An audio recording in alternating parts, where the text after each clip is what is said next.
ও সসা, কোনে যাচ্ছ? এইদিকে এসো।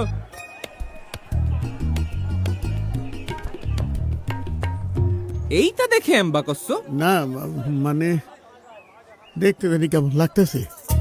আরে এটা তো বডিওল ক্যামেরা, তাই না কোন ভাই? বডিওল না, বডি ওর্ন ক্যামেরা। ওই একই কথা। তা এটা দিয়ে কি করে? আমি তোমারে বুঝাই, দাঁড়াও। এইটা দিয়ে ভোট কেন্দ্রে কিডা আসতেছে কিডা যাচ্ছে সব রেকর্ডিং হতে থাকবে।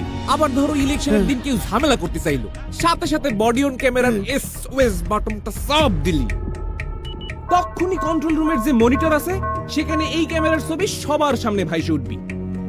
কন্ট্রোল রুমেতে পুলিশের কাছে জিজ্ঞেস বুঝে সমস্যাটা কি, পুলিশে আর একটা বাটন চাইবে যখনই কইব সাথে সাথে ডাইরেক্ট অ্যাকশন। তখনই সশস্ত্র বাহিনী, বিজিবি ও আইন শৃঙ্খলা বাহিনী আইসে এই সন্ত্রাসীগুলারে ধরে যে যে আকাম করব একদম লাল দালানে ঢুকাই দিবে। বুঝিছো ব্যাপারটা? মানে আগের মতো কেউ আকাম করে পার পাবি না? এ চাচা, আগের দিন কি আর আছে? আমি ডামিয়ার লাইলাতুল ইলেকশনের দিন শেষ। চলো ভোটটা দিয়ে আসি। চলো চলো।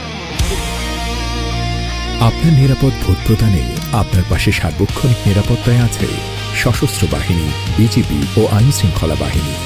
শান্তিপূর্ণ ও সুষ্ঠু ভোট প্রদানে পুলিশ বাহিনীর বডিওন ক্যামেরা ও ভোট কেন্দ্রের সিসিটিভি ক্যামেরায় সার্বক্ষণিক নজরদারিতে এবং নিরাপত্তার চাদরে বেষ্টিত থাকবে প্রত্যেকটি ভোট কেন্দ্র।